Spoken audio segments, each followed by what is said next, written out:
Spotting a turtle track on the beach is considered a lucky charm for Chennaites.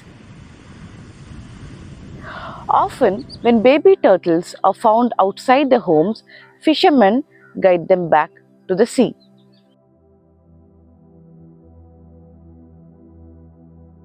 J. Ambika, a 60-year-old fisherwoman, has been spotting baby turtles outside her home every nesting season. குட்டிங்களோட வந்து கடலுக்கு தான் போகும். இங்கெல்லாம் நிறைய வந்தது. அப்படியே கடலுக்கு தான் இழுத்துட்டு போச்சு. அப்படியே ஒன்று ரெண்டு விட்டுட்டு போனாலும் நாங்கள் தூக்கி கொண்டு கடலில் விட்டுருவோம். Olive ridleys are an endangered sea turtle species. They have the same level of protection as tigers and elephants under the Indian law. While they live most of their life in the sea, they come to the coast for nesting. Interestingly, female olive ridleys come to the same coast they were born to lay their eggs. Chennai is one such preferred ground. என்னோட பேர் வந்து பிரேம். நான் எஸ்எஸ்டிசிஎனில் one of the volunteer. Last 4 to 5 இயர்ஸாக வந்து நாங்கள் இந்த எஸ்எஸ்டிசிஎனில் ரெகுலராக வாக் போயிட்டுருக்கேன். The Student Sea Turtle Conservation Network is a voluntary group of students and young adults who have been trying to conserve and create awareness about olive ridleys since 1987. This year, Prem and other volunteers met with a grim sight on their walks. யூஸ்வலாக வந்துட்டு season வந்து start ஆகும்போது dead turtles வந்து வரும். But இந்த time வந்துட்டு ரொம்ப அதிகமாக இருக்குது. வழக்கத்தை விட ரொம்ப அதிகமாக இருக்குது. ரொம்ப ஐ திங்க் ரொம்ப எனக்கு வந்து இது ஃபஸ்ட் டைம் எக்ஸ்பீரியன்ஸ். இவ்வளோ டீட்டெயில்ஸ் பார்க்குறது ரொம்ப புதுசாக இருக்கிற மாதிரி தான் இருந்து. ஸோ இது மாதிரி நான் பார்த்தது கிடையாது. ஸோ நாங்கள் நடந்து முடிச்ச வரைக்கும் ஃபாரஸ்ட் டிபார்ட்மெண்ட் எங்கள் கூட நடப்பாங்க. அதுக்கப்புறம் செகண்ட் பேட்ச் நடப்பாங்க. அவங்களும் இதே மாதிரி தான் ஃபீல் பண்ணியிருக்காங்க. ஸோ டெட்டர்டில்ஸ் அதிகமாக இருக்குது அப்படின்னு சொல்லிட்டு ஃபாரஸ்ட் டிபார்ட்மெண்ட்க்கு இன்ஃபார்ம் பண்ணியிருக்கோம். இன்ஃபார்ம் பண்ண உடனே ஃபாரஸ்ட் டிபார்ட்மெண்ட் வந்து இது என்ன ரீசனாக இருக்கும் அப்படின்னு சொல்லிட்டு அதுக்கப்புறம் தேட பார்த்துருக்காங்க. நடக்கும்போது கண்டிப்பாக ஏதாவது நெஸ்டிங் ஏதாவது இருக்கும். அட்லீஸ்ட் ஒரு ஆமையோட ட்ராக்காவது பார்க்கலாம். லைவ் நெஸ்டிங் பார்த்தா ஒரு லக் எங்களுக்கு ரொம்ப பெரிய ஒரு லக்காக இருக்கிற மாதிரி இருக்கும். ஸோ அந்த மாதிரி ஒரு இதோடு தான் நடப்போம் நாங்கள். பட் டெட் டர்ட்டில்ஸ் பார்க்கும்போது ஒன் ஆஃப் எங்கள் வாலண்டியர் வந்து சொல்லியிருக்காரு, ஏதோ சுடுகாட்டில் நடக்கிற மாதிரி அந்த மாதிரி ஃபீலாக இருந்தது அந்த மாதிரி சொன்னாங்க. For years and years, right from the Cretaceous period, the sea turtles have been coming and nesting on our beaches.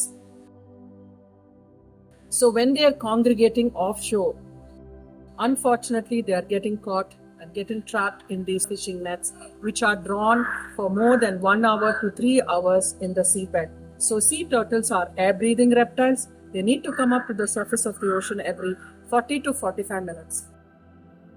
So when they get trapped in these trawler net boats, they not only suffocate and die, they try to come out, so they expand their energy and their oxygen resources very quickly. Although the law mandates mechanized fishermen to fish 5 nautical miles away from the sea, the rule was not enforced until a month ago.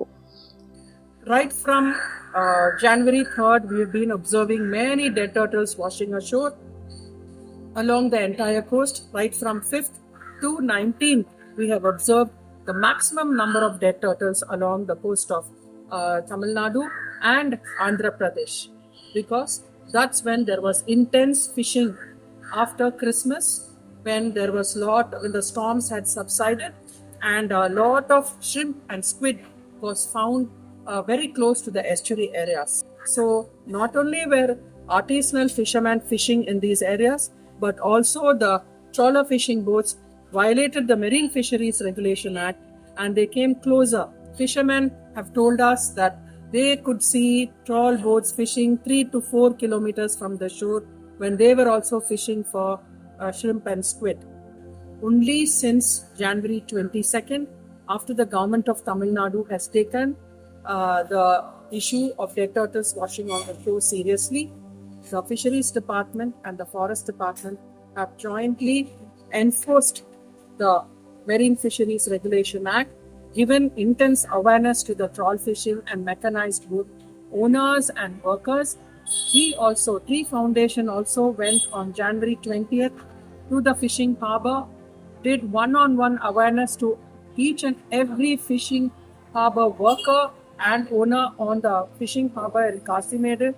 Simultaneously, we have done awareness in Nizampatnam, Machilipatnam, Kakinada, and Visakhapatnam. And mostly, if the trawler fishing boats are enforcing Marine Fisheries Regulation Act, most of the turtles that are migrating through this corridor will not die. Palayam, a fourth generation fisherman from Besanagar, is angry that the blame falls solely on fishermen. மீனவனை குற்றம் சாட்டாத. ஆமைன்றது எங்களோட உறவு. ஆமை இல்லாத நான் வாழ முடியாது. மீனோடு சேர்ந்து வர்ற ஒரு உயிரினம். அந்த ஆமையை நாங்கள் குட்டியம்மா சாமியை நான் பழக்கி வைக்கிறேன்.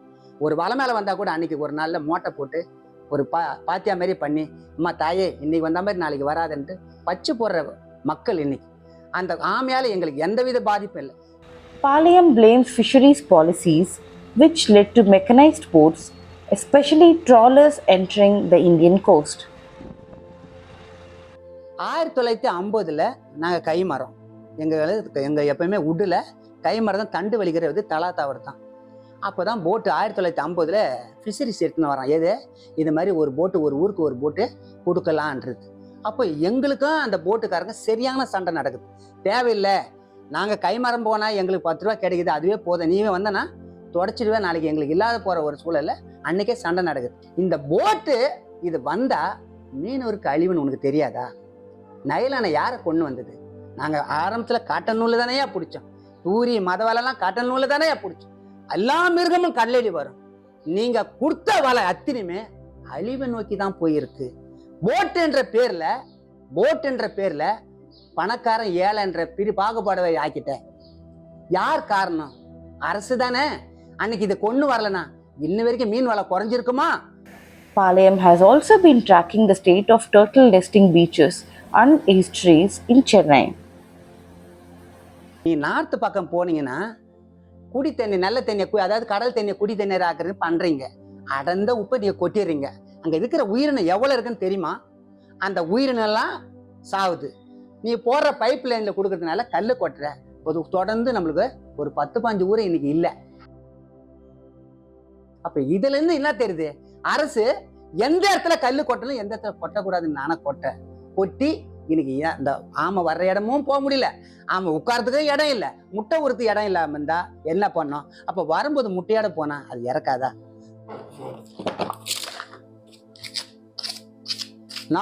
டிசம்பர் மாசம் 1ஆம் தேதி 2ஆம் தேதி வந்த குப்பை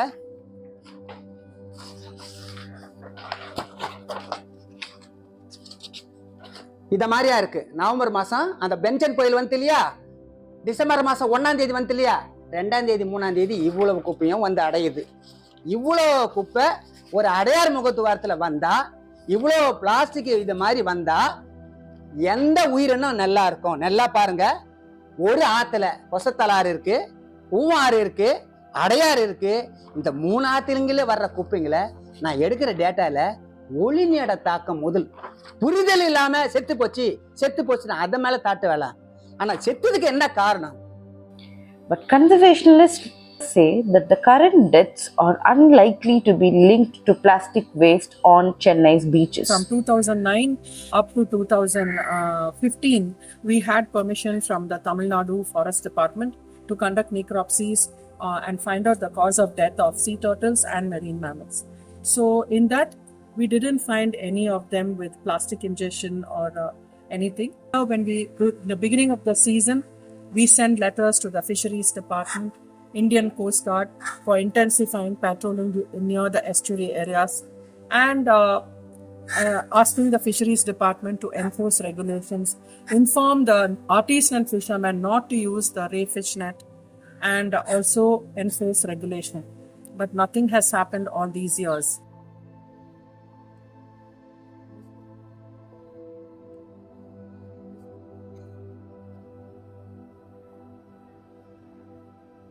It took at least a month of unified efforts by the state's forest department and volunteer organizations to make our coast conducive for olive ridleys. Nesting has improved for now and volunteers are excited to go on night walks again. But can the state government and fisher folk ensure safety for olive ridleys for the years to come?